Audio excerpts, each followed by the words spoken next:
Nós somos o Coletivo Muriqui e que por meio desse curta, Vozes do Paraíba, nossa ideia é trazer para o público uma ideia de pertencimento a partir do ponto de vista da cidade de Pinheiral e como os múltiplos olhares do Rio Paraíba podem ser trazidos para um maior entendimento, né? Muitas das vezes a gente vê o rio, vê os recursos naturais, vê os biomas de múltiplas formas e muitas das vezes elas estão segmentarizadas. A ideia desse curta é trazer um passeio, um tour, um olhar para que nós podemos ver o Rio Paraíba como um recurso importante de fonte de água para as pessoas, né? Uma localidade onde muitas das vezes sofre poluição, né? Falta de saneamento básico, problema grave no Brasil. E aqui na nossa cidade trazemos também esse olhar da comunidade, né? O quanto que esse rio ele pertence às pessoas que o povoam nas regiões, às lideranças religiosas, né? O Rio Paraíba ele perpassa desde lá de São Paulo, na sua nascente, passa pelo estado do Rio de Janeiro. Nós estamos no Médio Paraíba para desaguar no norte do estado do Rio de Janeiro, né, em Atafona. Então ele passa um recurso em muitas cidades, né, aqui na região onde nós estamos, o Rio Paraíba, ele está dentro de uma unidade de conservação chamada RILISMAP e a nossa missão enquanto coletivo é trazer essa união, né, essa união do olhar científico, esse olhar social, esse olhar cultural, né, espiritual do Rio, para que a gente consiga unir esses pontos e trazer uma maior consciência.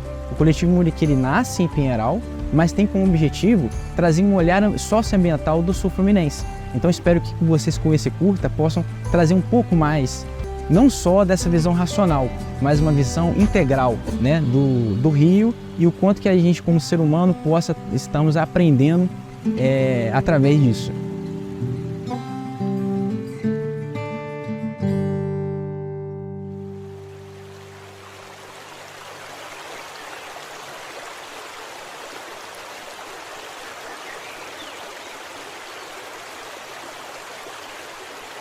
Eu me chamo Pedro Paulo, sou sacerdote de matriz africana, na minha cultura banto.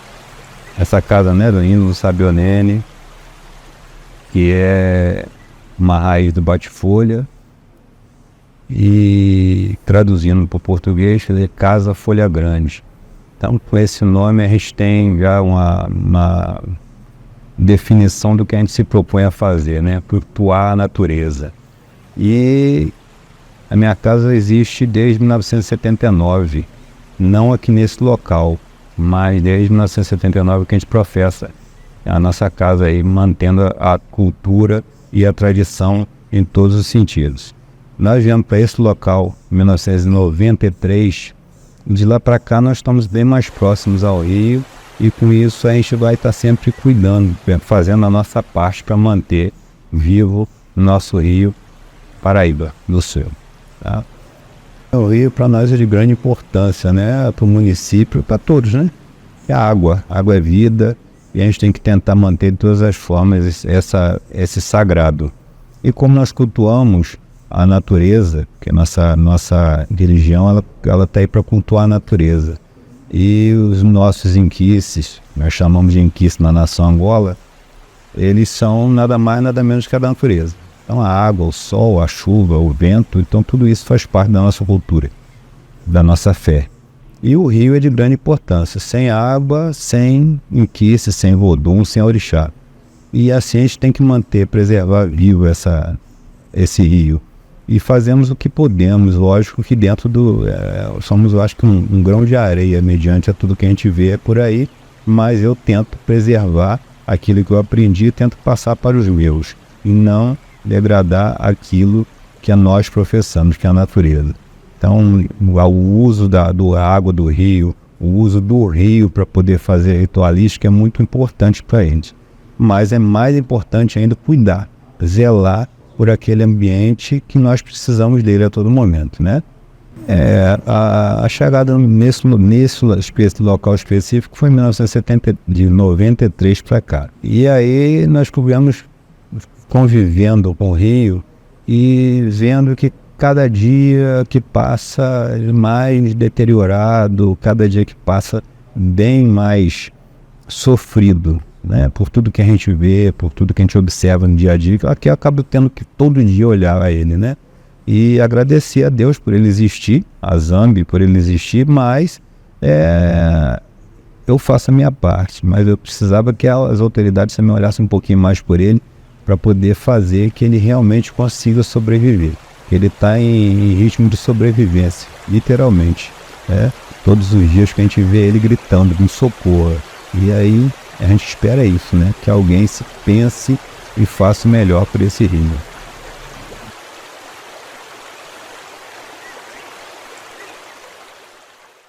Olá, hoje estamos aqui no Jardim Sensorial, né? Um projeto do IFRJ Campus Pinheiral que busca valorizar, né, os etnossaberes assim, dos povos pretos e originários, né, que foram apagados, né, nesse processo que nosso país teve, né, nesse processo da escravidão. E com isso, aqui dentro desse projeto, encontramos plantas medicinais, né, punks, assim, endêmicos da Mata Atlântica, como a pichirica, né, e a valorização desse nome Urubá, né, também acessibilidade em braille, certo? Os elementos, os orixás associados, né, de cada planta. Essa plaquinha, ela vai dizer, né, todas essas informações da planta e dentre outras também, assim, né, como o Saião, a Vence Demanda, né. O projeto busca também, né, através do grafite de Ossan, né, de Catendê, de Agüe, falar sobre esse resgate, né, de um povo que veio para cá. Porém, o conceito que as pessoas acham é que as pessoas que vieram para cá não eram letrados, não tinham sua própria ciência, né? E a gente sabe que vieram médicos, arquitetos, certo? Biólogos. Então, assim, esse projeto busca, né, trazer para a universidade, né, esse lugar que sempre fizemos parte, né? Sempre estivemos aqui, né, fazendo ciência. Então, isso daqui busca também uma proximidade, se reconhecer, né, dentro desse espaço, assim. A importância disso é muito grande para uma construção numa educação, né, decolonial e socioeducativa mesmo, né. Aqui, como podemos ver, a gente tem o oriri, né, que é uma erva fria, né, uma erva de Oxum, né, e é muito boa para acalmar, assim, né. E ela a gente pode encontrar também nas margens do Rio Paraíba, né. Assim, ela é uma planta nativa que a gente consegue fácil acesso a ela, assim, todas as plantas daqui. E são comestíveis também, certo? E a gente consegue associar cada parte daqui também no nosso cotidiano, né? E na beira do rio hoje em dia, sabemos que o solo é fértil, né? Devido a uma série de processos do sistema hídrico que promove também essas plantas estarem reunidas assim à margem do nosso Rio Paraíba. Aqui temos a pichirica, né? E seu nome em Urubá é Eué Inon, né, que é folha do fogo, folha de fogo, né? E assim, a gente busca sempre reverenciar esse nome Yorubá, né, dos povos nagôs, porque é uma forma de resgate, né, da história do país mesmo. E assim, é uma forma não colonial, porque a maioria dos nomes científicos, né, eles são classificados em latim, certo? E sempre houve também a nossa classificação, né, enquanto povo preto e indígena. E aqui vão ter várias associações, né, a essa forma de ver, né, essa forma decolonial de ver uma planta, né? Então a pichirica, o elemento dela é o fogo, o gênero dela é feminino, né? Ela tem nomes populares também, né? Mirtilo amazônico, buchicho e pichirica, né? E também o jardim sensorial busca também, né, a estimular esses 5 sentidos do nosso corpo, certo? Sendo ele, né, o tato, o olfato, a visão, o paladar. E dentro desses 5 sentidos, no caso da pichirica, suas folhas estimulam o nosso tato, seus frutos estimulam o nosso paladar e a nossa visão também, como a gente vê aqui, ó, os frutinhos dela, né? E assim, ela também é encontrada próxima ao nosso Rio Paraíba, certo? Que corta a cidade, assim, que fica, né, bem próximo daqui. E a todo tempo também serve, né, de alimento a alguns pássaros, certo? Todas as plantas desse jardim aqui, elas são endêmicas da Mata Atlântica, né? A gente busca sempre valorizar o que a gente tem também de melhor, sabe? E a partir daí a gente busca trazer conhecimentos do que já estão aqui dentro, né? Porque muitas das vezes a gente busca sempre o que está fora ou o que a gente não conhece, né? E quando você olha para algum lugar cheio de plantas, né, na maioria das vezes sem conhecimento, tudo vira mato, né?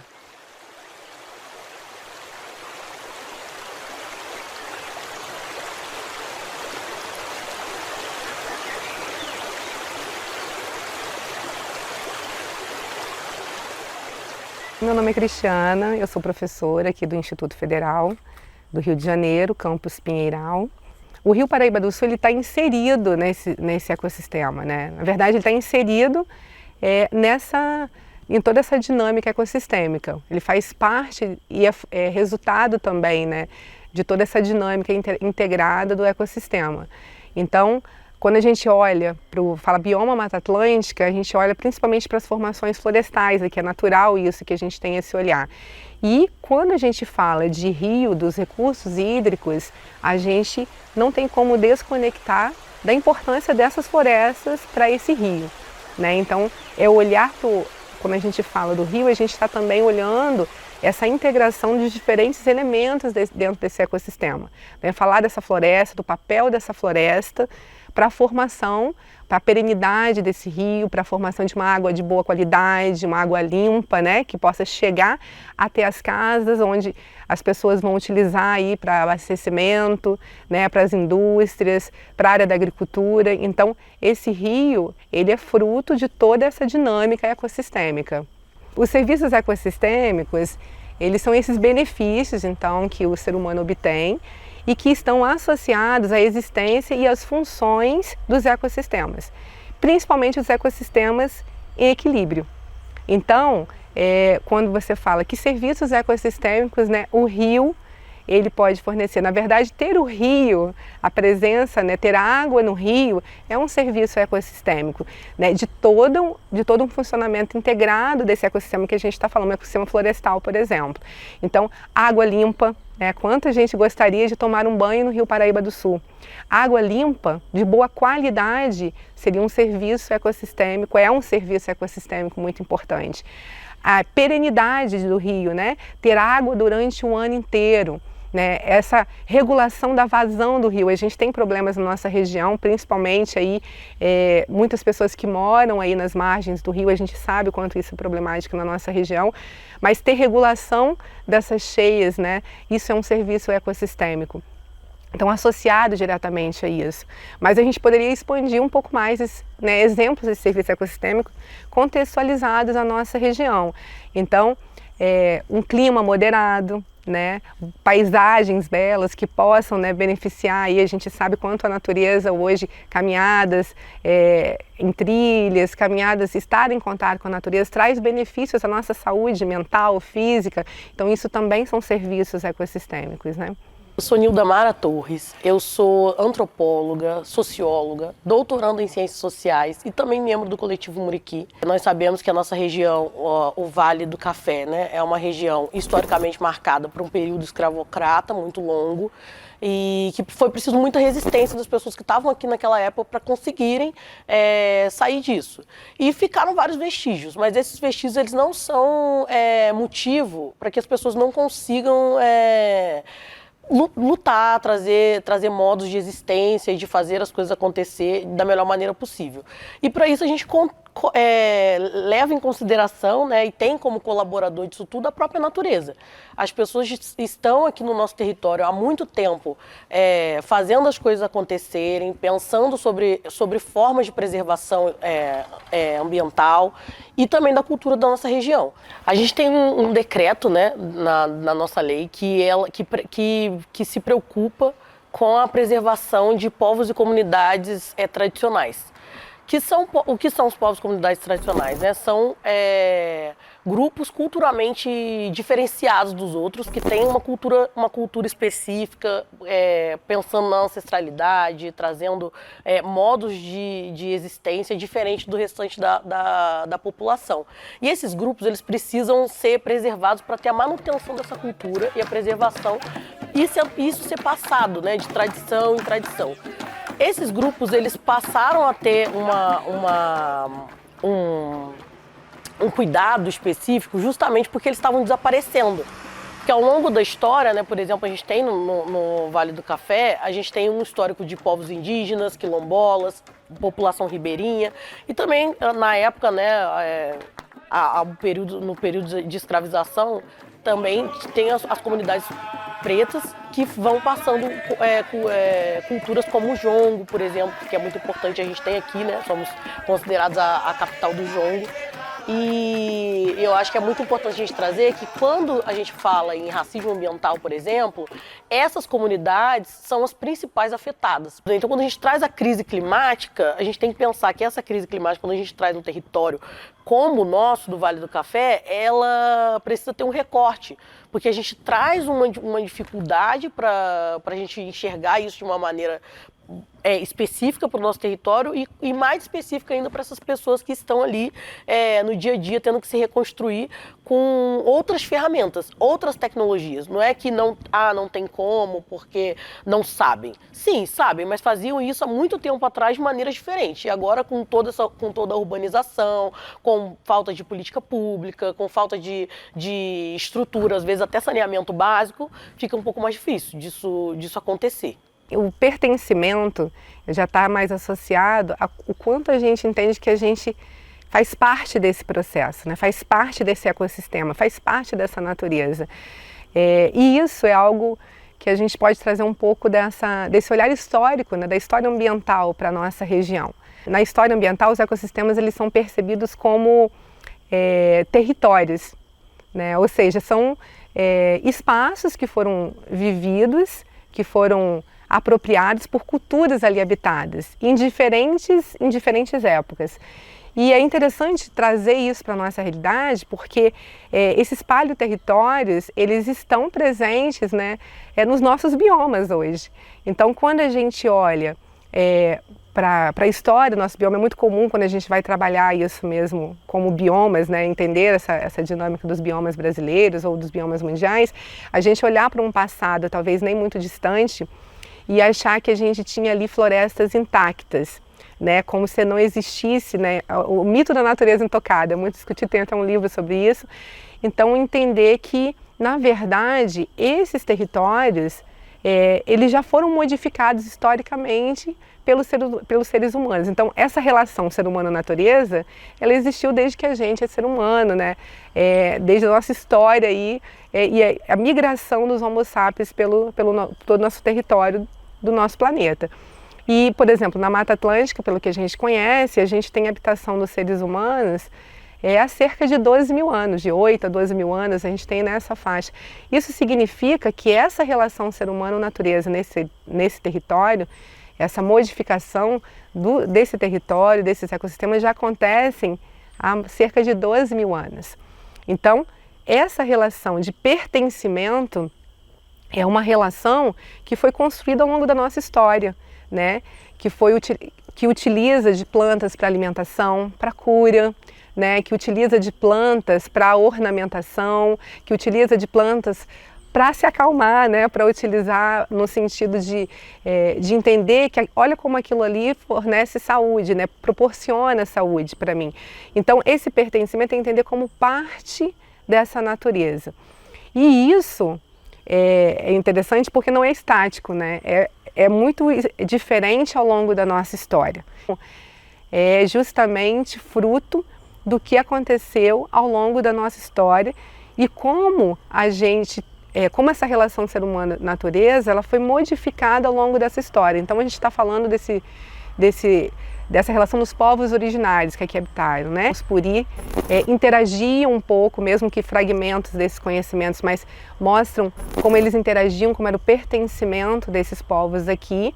E a diferença dessa relação ser humano-natureza a partir da chegada dos europeus aqui para a nossa região, né? Que tinha um olhar muito diferenciado, um olhar em que a natureza, né, as espécies vegetais, por exemplo, os animais, né, o próprio solo, eram espaços, eram recursos naturais, né, eram recursos a serem explorados.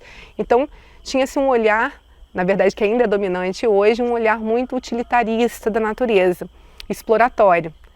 E é justamente nessa concepção de visão de mundo, né, que é muito dominante ainda hoje, um modelo exploratório da natureza, que a gente tem todo um percurso da história ambiental aqui na região que parte justamente da destruição desses ecossistemas naturais para a implantação de uma monocultura, que é a monocultura cafeeira. O período escravocrata, ele marca mesmo, inclusive a gente está aqui no IFRJ, a gente sabe a história que tem isso aqui para a nossa cidade, para nossa região.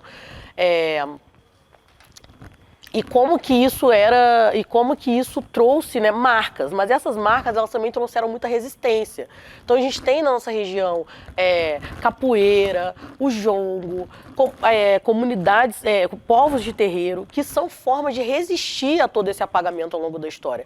E o Rio, ele tem a ver com isso porque ele faz parte de toda essa trajetória. Muitas dessas atividades, por exemplo, uma roda de jongo, ela acontecia na beira do Paraíba. Quando a gente tem por exemplo, o parque fluvial, ele é na beira do rio. Quando a gente leva uma atividade para lá, a gente também está fazendo um resgate disso. Quando a gente pensa em reflorestar aquela área, a gente também está pensando em preservar a área em que as pessoas, para que as pessoas possam utilizar desses espaços para suas tradicionalidades, né?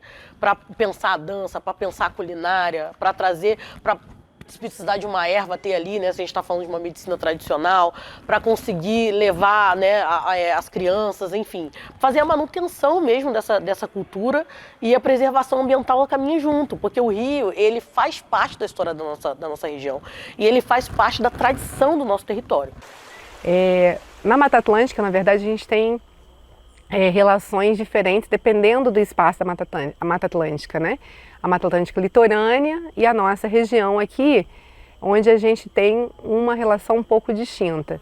Aqui, quando chegam os europeus, primeiro eles tinham a relação dos caminhos, que tinham a relação da chegada do porto com Minas Gerais por causa da mineração. Então, o primeiro impacto, o primeiro olhar que eles chegaram para cá é justamente querer atravessar para chegar a Minas Gerais, trazer esses minérios e exportar. Então era um caminho que já começou a ser modificado. Então olhar para cá como um espaço que precisava para essa travessia. Posteriormente, com a entrada, né, do café no país, que não foi aqui, mas aqui foi uma grande e importante área, começa então no Rio de Janeiro, na Floresta da Tijuca. O olhar dessa relação natureza agora é exploratório porque pensa-se na produção do café e a floresta aqui ela acaba sendo um empecilho. Então um olhar mais uma vez exploratório para que possa se destruir essa floresta e plantar uma monocultura cafeeira, que vem a ser produzida a partir de manejos que não tem nenhum tipo de manejo conservacionista. Então esse rio, historicamente, ele já sofre grande parte dessas influências do modelo de ocupação e de uso do solo dessa região, né? Em que parte principalmente nesse modelo de monocultura cafeeira. Então, todo esse solo que acaba sendo erodido das encostas, ele vai para dentro do rio. E aí a gente tem um outro problema, né? Que é o assoreamento dos rios. E aí, além disso, a gente tem aí, quando chove muito, o alagamento de áreas que antes não eram alagadas. Além disso, o processo da cafeicultura veio posteriormente, o impacto da cafeicultura seguiu também com o impacto da degradação da pastagem, da pecuária extensiva que ocorreu aqui na região. E depois a gente também tem um processo do crescimento urbano, da urbanização e das indústrias, que na verdade em alguns lugares até indústria e depois a urbanização, né? Mas para essa região. Aqui em Pinheiral isso não foi diferente, retrata muito esse modelo, né, de desenvolvimento aqui da região. Então a cafeicultura foi uma marca muito forte aqui na nossa região. Tem um estudo, tem teses que mostram, né, como a cafeicultura foi marcada aqui, por exemplo, na microbacia do Ribeirão Cachimbal, e também a pecuária extensiva. Então, esses impactos que partem desse olhar da destruição da vegetação nativa para a implantação de monocultura, para a implantação da pastagem e posteriormente desse processo de urbanização, são processos que vão impactando esses recursos hídricos. E hoje, como que isso acontece? Esses processos erosivos que surgiram ao longo da história por esse uso e ocupação do solo, hoje eles são também atuantes e muito fortemente. A gente está, inclusive Pinheiral é tido como a terra das vassourocas, né? Por quê? Porque tem uma grande proporção, tem uma incidência imensa, enorme, desses processos erosivos, frutos desse modelo de uso e ocupação que ocorreram historicamente aqui na região. Hoje, na nossa região, do Médio Paraíba do Sul, apenas 25% do esgoto é tratado. Então, existe um documento produzido aqui na nossa região do Médio Paraíba do Sul, pelo Comitê de Bacia, né, o raio-x do esgotamento sanitário, e ele demonstra isso, né, com pouco ou qual nenhum tratamento é feito por alguns municípios.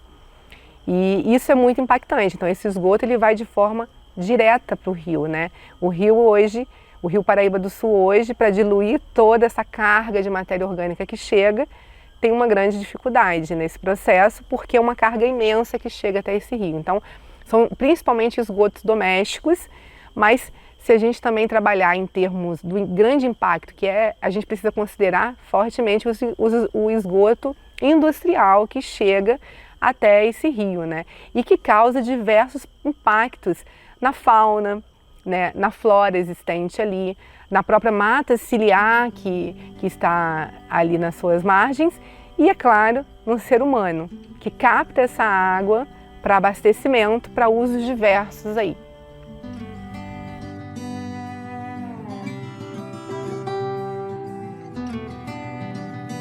O coletivo Muriqui surgiu aqui no Parque Fluvial com o objetivo de preservar a natureza aqui no nosso território. O coletivo Muriqui surgiu em 2022, então a gente tem 2 anos que a gente se reúne e promove ações no local. E a gente tem tido um impacto, pequeno impacto, mas um impacto na região. Então dessa forma, a gente une os anseios das pessoas e da natureza num objetivo comum.